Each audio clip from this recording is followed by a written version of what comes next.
Welcome to the Ottawa Business Journal's live broadcast of Navigating AI in the Canadian Employment Landscape, Risks and Responsibilities.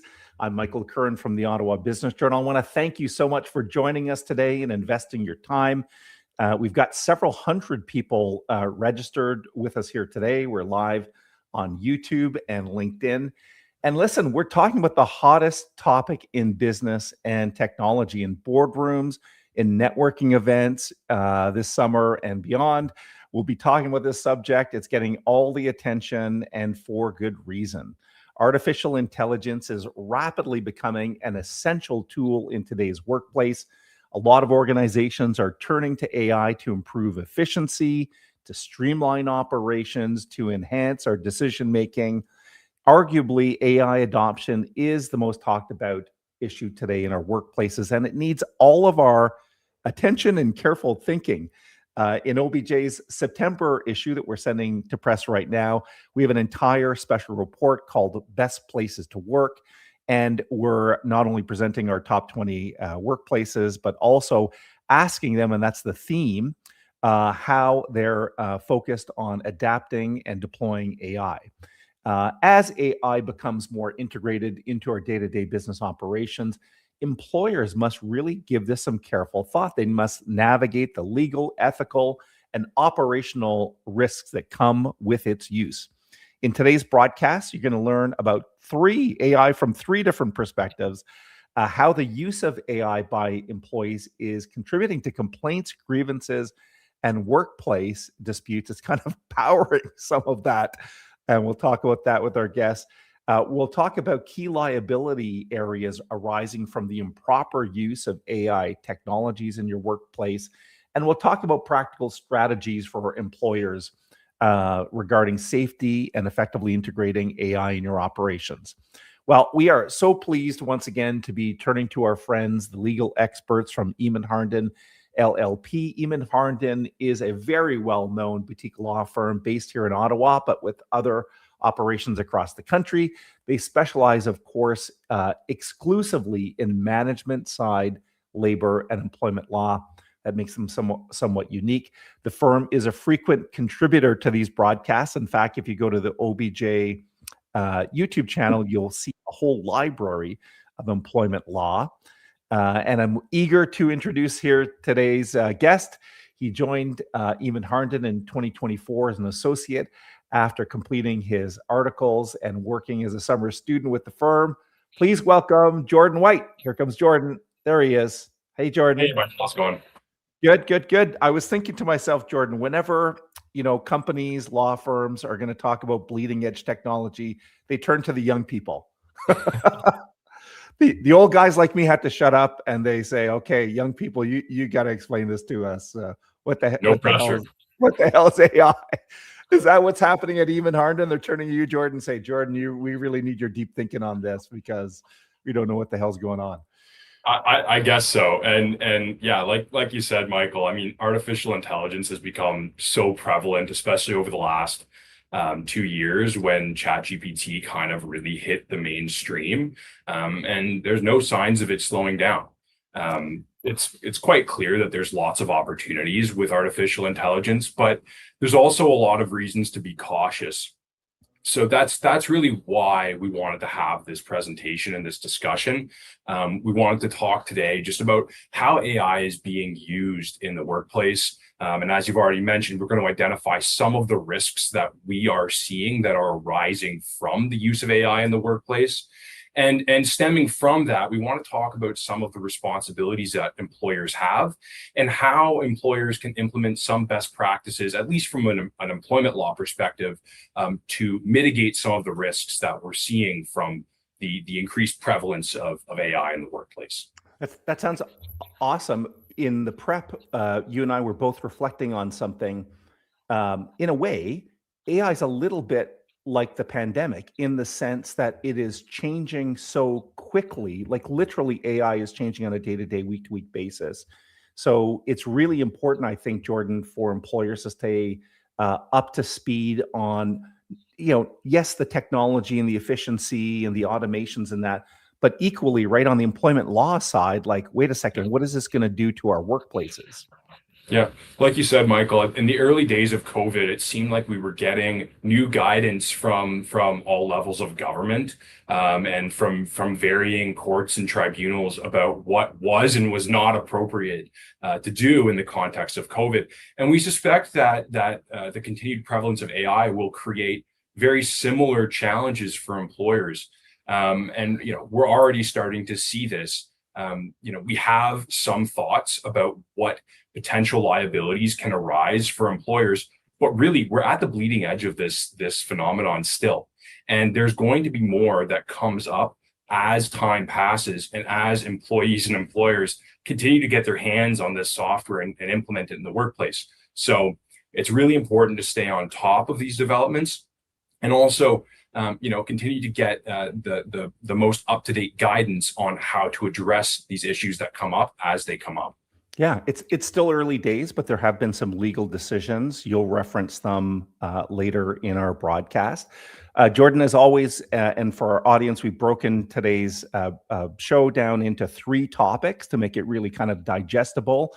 I'll walk you through the topics right now. Topic number 1 will be, how are employees using AI in the workplace disputes? This one's really interesting. In topic number 2, we'll talk about how businesses can be liable for employee mistakes caused by AI. And our third topic today is, what should businesses consider when adopting AI platforms? As is often the case, we will turn to our audience sometime around 12:25. Of course, that's for our live audience. So if you're joining us live, we'll be taking your questions at the bottom of the hour, as they say. And we'll be showing some polls, by the way. So after topic number 1 and topic number 2, we'll be turning to our audience to get your feedback. A reminder, whether you're on YouTube or LinkedIn, you don't have to wait till 12:25 to ask your questions. As they occur to you, or as Jordon's presenting, please pop them in and we'll show them on screen towards 12:25. Well, Jordon, let's dive in. Topic number 1, how are employees using AI in the workplace disputes? Take it away, Jordon. Well, Michael, I mean, it's no secret that employees, just like anybody in their personal life, in their business life, they're using AI for productivity's sake. AI is these chatbots particularly are very powerful tools that can allow people to do more in less time. It's simple as that. But from an employment law perspective, what we're seeing is 2 things. The first thing is the nature of complaints that employees are making in the workplace. They're becoming more complex and, frankly, more legal sounding. And we attribute a lot of that to the advent of having access to free AI chatbots that can take in information and then produce these very, again, complex and legal sounding complaints. And when these complaints become more complex, whether it's through the use of AI or of an employee's own volition and time in putting it into these complaints, they become more difficult to assess, and also more complex. It requires more time from employers. Now, when employees are using AI to make these complaints, it's important to know that AI can make mistakes. It's not perfect, and AI has these what we call hallucinations, and that is essentially where it makes up information itself that is not true or factually accurate. So, what's important for employers to remember when they get these very long, complex complaints from employees, it's still important to carefully review them, even when it's going to take a little bit more time than we would like. And even when the complaint lacks merit, it's still important to treat these complaints seriously and respond to them with due process. Of course, there are concerns that arise from complaints being made in this way with the assistance of AI chatbots. And this is a theme that we're going to talk about just all the time throughout this presentation and beyond when we're talking about AI. And that is privacy and confidentiality. There are concerns about how and when and what employees are putting into these chatbots, especially when it comes to making complaints. So it's one thing that we'll talk about again later. And I said the first way we're seeing the increased use of AI is with respect to complaints, but we're also seeing it, the second way is with respect to litigation. So things that extend beyond the workplace and employees are trying to resolve issues either in court or an administrative tribunal. We are starting to see more and more complex legal submissions from self-represented employees. And self-represented individuals have always existed, but when they have access to these free AI chatbots, they also think they have access to the very best legal advice, and that may not always be true, but we are certainly seeing more complex and more legal sounding complaints and legal submissions from employees. I have also in my practice noticed that it seems like AI might be pushing employees towards certain forums. The one that I've seen a ton in recent years is more reprisal complaints under the Occupational Health and Safety Act.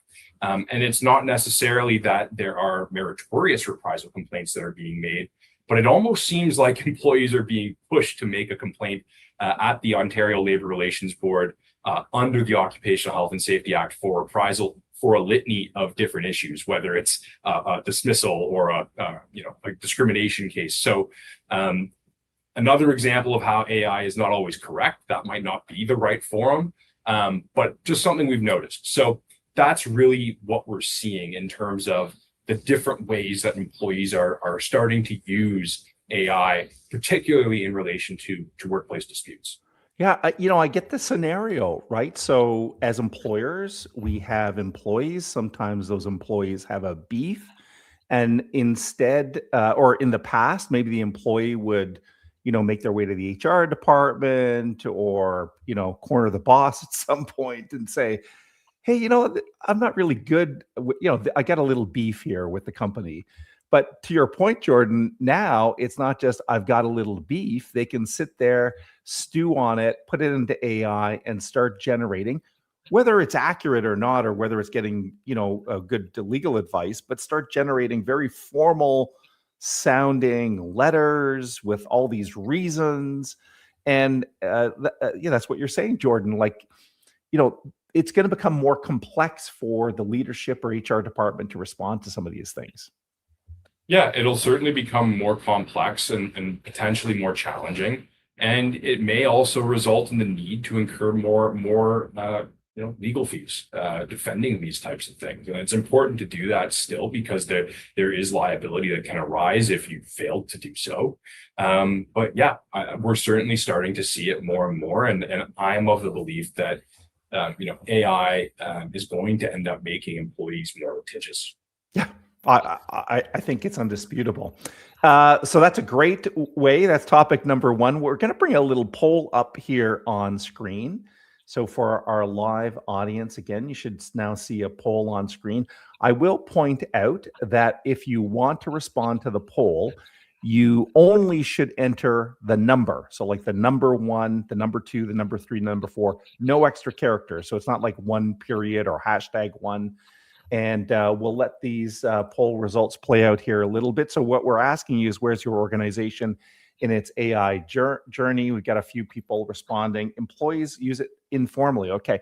I think that is representative of a lot of, and we're going to be talking about policies here coming up, in fact, Jordon, but that's representative, I think, of a lot of different organizations where, they're saying to employees to some degree, just start experimenting a little bit. And we'll have some practical advice. We'll keep our eye on that poll. We've got some differing results. But as those results are coming in, Jordon, we're going to turn to you for topic number 2. The question that we're going to help our audience with is, can businesses be liable? This is a really cool question. Can businesses be liable for employee mistakes caused by AI? So again, Jordon, take it away. And you're going to have some legal precedent to point to on this one. Yeah, absolutely, Michael. And as I've already mentioned, we're still at the bleeding edge of the AI revolution, so to speak. And the ways in which employers can be liable for the use of AI in their workplace are really still being discovered. We certainly have identified some areas where where we perceive there to be the most risk. And in my opinion, the biggest place where employers can be liable is with respect to the input and dissemination of confidential information. Now, for those of you who may not be familiar with what happens to information once you put it into, let's say, ChatGPT, there are some AI softwares out there which will actually hold on to that information that you input. And then what it does with that information is then anybody's guess. There are a lot of people who are concerned that once information has been input into the chatbot, it may then reproduce that information in some other capacity. So you can think of ways in which it may be very concerning for an employer if an employee is going to put confidential business information into an AI chatbot, whether that's identities of customers or other confidential information. It can certainly give rise to some liability and certainly concerns with respect to an employer's confidentiality obligations. And of course, some industries are going to be more exposed to that than others. I think of my own industry, where I have obligations to my clients not to disclose, things that they tell me under solicitor-client privilege. And the same could be said for, other professions. I think of doctors, accountants, where those individuals would not want patient or other client information to be reproduced by a chatbot inadvertently. So all employers will need to be sensitive to the potential inadvertent disclosure of confidential information in one way or another.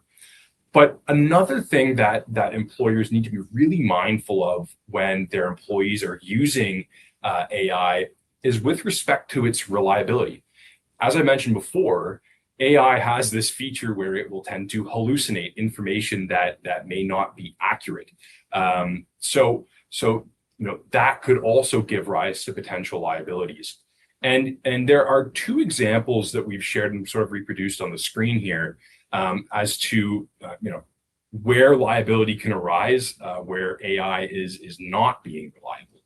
The first case is one involving Air Canada and a complaint that was made to a tribunal in British Columbia by an individual who had essentially spoken to the AI chatbot on Air Canada's website and asked, well, could I get a bereavement rate for my flight retroactively?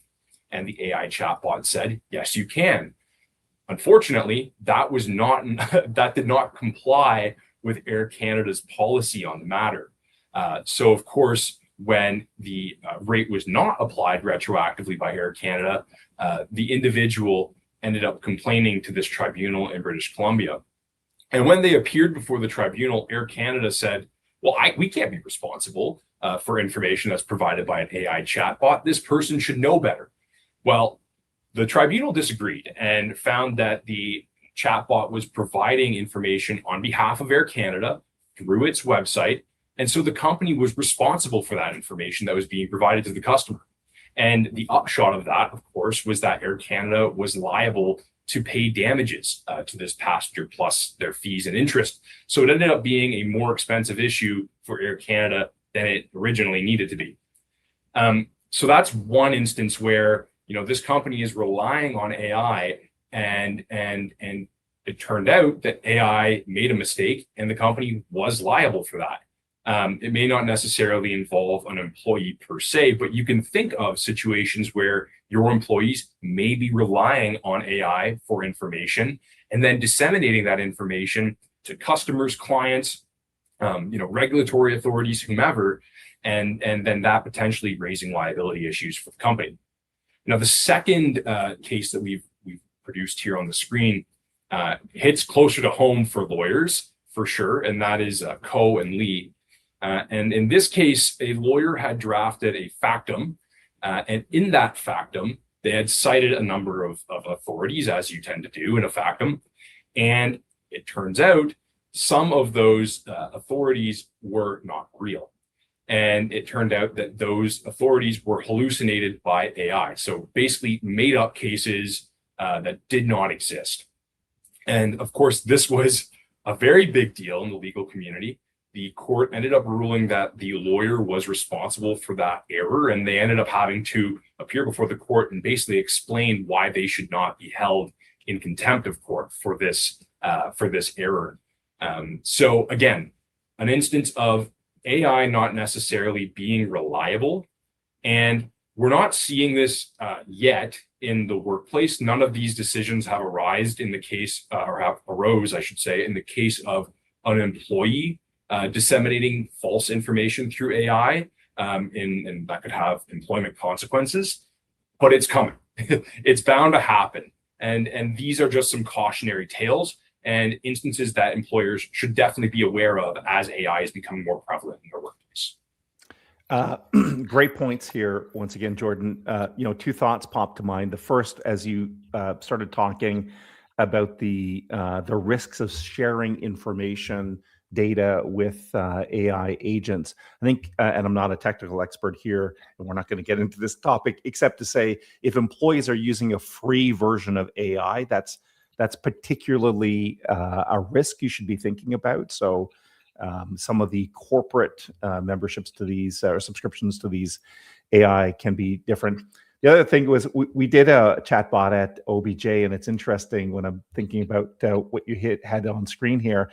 One of my big requests was, hey, if there's no answer, just make sure the AI is saying that they have no answer. So let's not make stuff up, right? So important. But I get your point with Air Canada, right? Someone chatting with the AI bot, and it's like, yeah, sure, you can have a retroactive bereavement fare. No, you can't. Not quite. You're making that up. All right, we're going to bring another poll on screen here, and Jordon will be presenting topic number 3 in a second. So here's our second poll. Should companies be held liable for their chatbots' mistakes? Reminder, just enter 1, 2, 3. Don't enter a period. Don't enter a hashtag or any other character.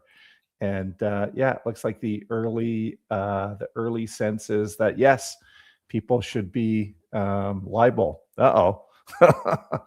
That's a dangerous thing. Okay, once again, we'll be monitoring that off screen, the poll. Come back and give us your thoughts on that. Our final topic today, Jordon, as you know, is what should businesses consider when adopting AI platforms? I think this is the big takeaway one, right? So all of us know that there's great potential in AI. We're not suggesting here that companies don't use AI. We're just saying you need to carefully think about it, and we're going to get real practical here with some guidelines. Jordon, take it away.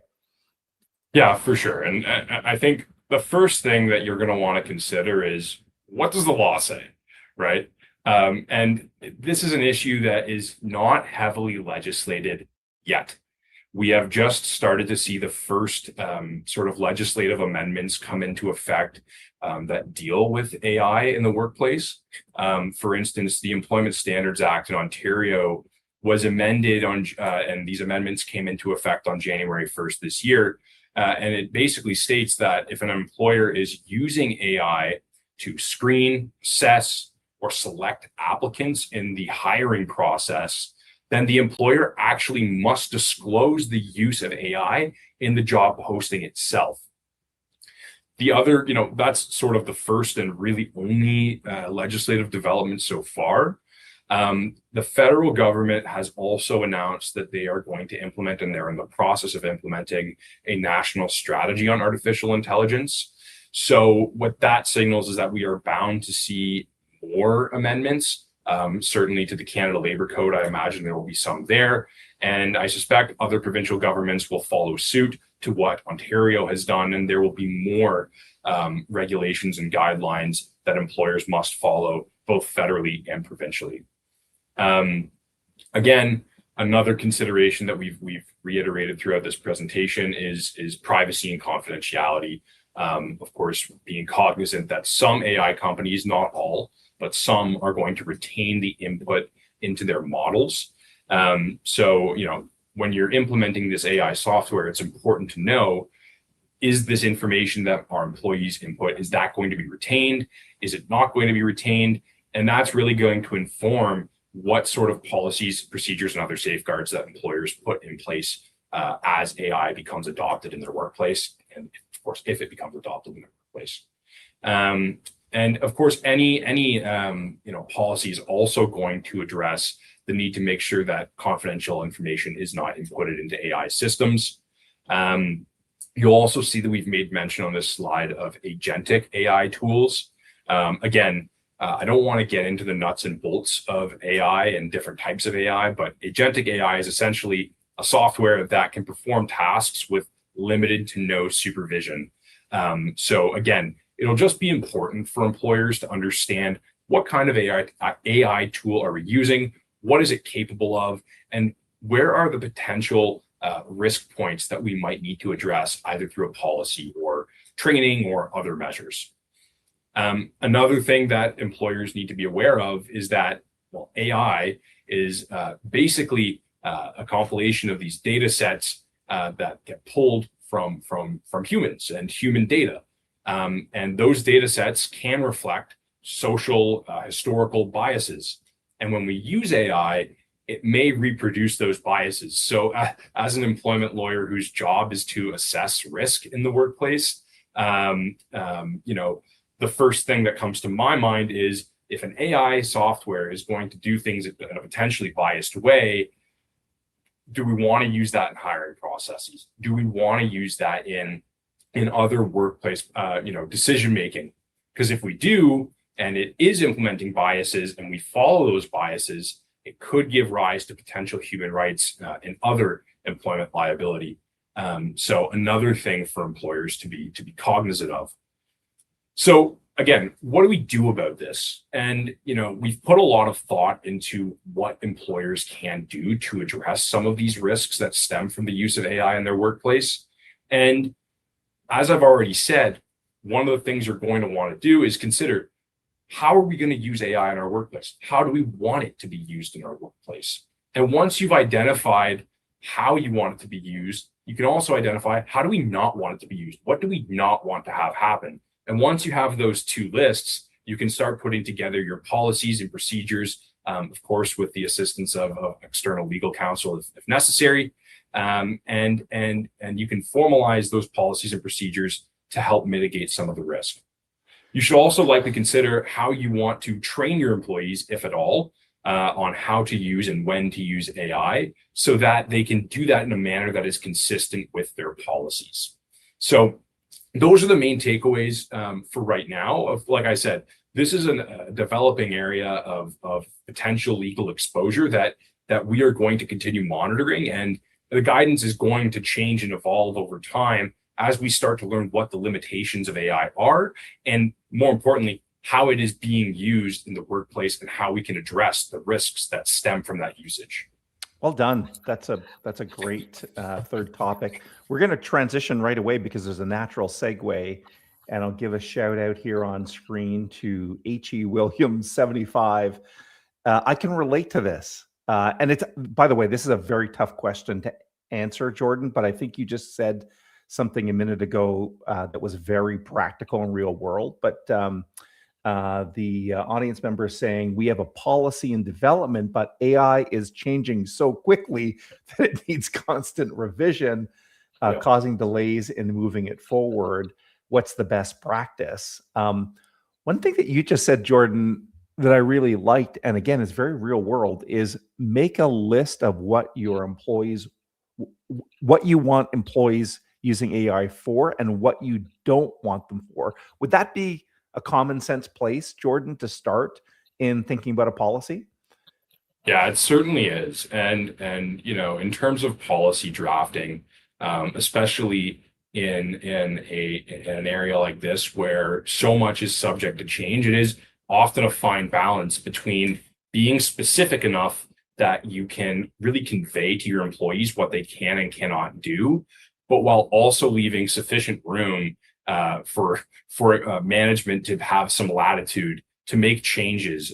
So it's definitely a balancing act. And to anybody who may be experiencing a similar challenge, I encourage you to reach out. I'm happy to discuss what we can do with your policies to sort of balance these competing interests. but also making sure that your workplace is sufficiently protected, and that the risks that come from AI are sufficiently mitigated as well.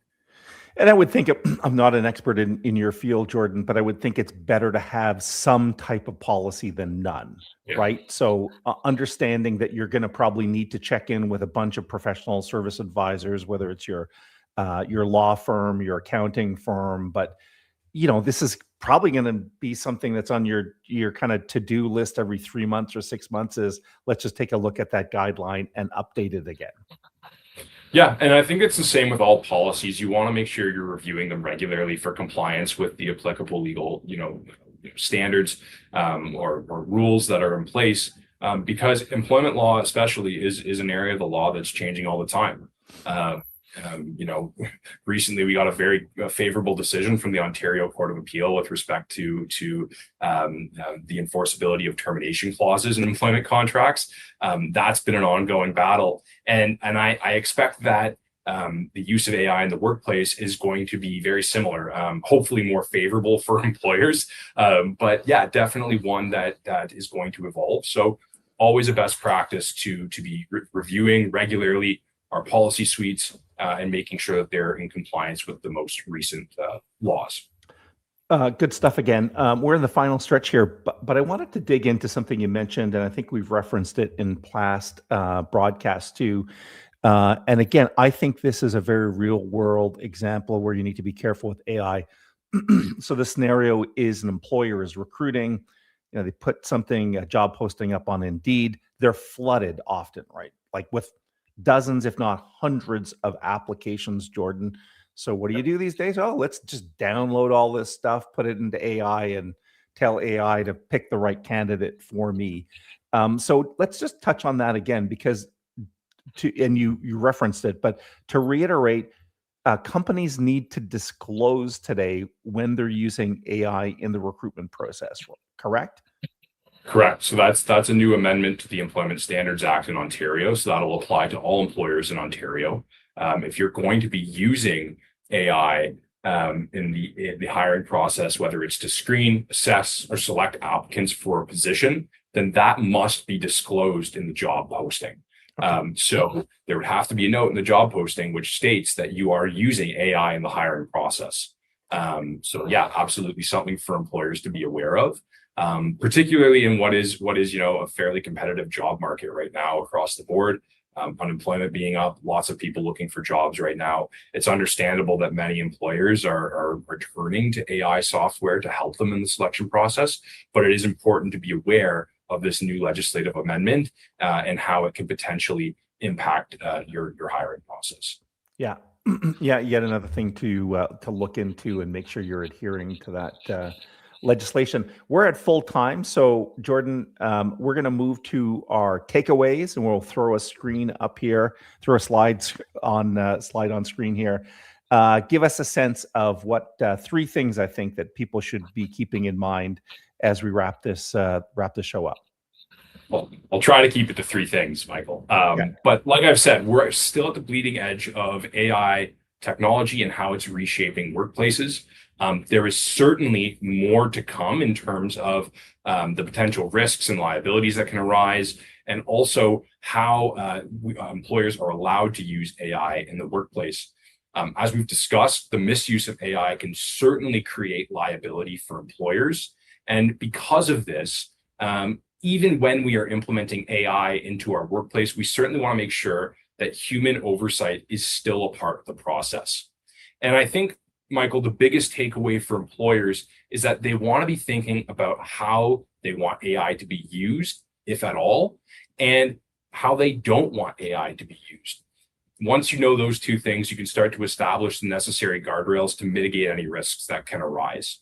So those are my key takeaways. Those are good ones. Yeah. Those are good ones. And listen, as we wrap, let's just reinforce something we've said in the past, which is, you've got to talk to your employment lawyer about a lot of these things. And AI is changing at such a rapid pace that you might need a frequent check-in with that. And with that in mind, we're going to throw Jordan's contact info up on screen here. So here's Jordon. His phone number, jwhite@ehlaw.ca. Jordon, the firm's going to keep on leaning on you. You've become the designated AI expert in Emond Harnden now. So wear that as a button or be proud that you carry that moniker for sure. It's going on my business card, Michael. That's it. Yeah. AI legal expert. His LinkedIn's being updated as we speak. Jordon, thanks for spending this time with us. We do really appreciate it. And we'll be sharing for all of, again, the people that have pre-registered. That's one of the really important things. We'll be sharing the deck and Jordon's contact information so people can reach out to you. Thanks again, Jordon. Appreciate your time today. Thanks, Michael. Take care. Before we wrap up, I want to encourage people to visit the obj.ca website every day for the latest and local news. Believe it or not, since 1999, we've been updating that website with breaking business news and features multiple times a day. There's so much content. What I recommend is that you subscribe, to OBJ Today. That's our weekday, Monday to Friday, email newsletter. I know you're probably thinking, hey, what the heck do I need another email in my inbox? Well, listen, this one is short, sweet, and keeps you up to date.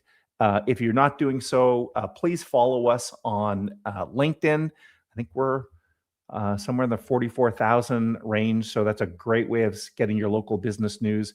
And again, if you're on YouTube right now, do us a favor, give us a like, hit the red subscribe and little bell icon. When you do that, you get a notification on your phone or your computer that we're live on YouTube or we posted a new video.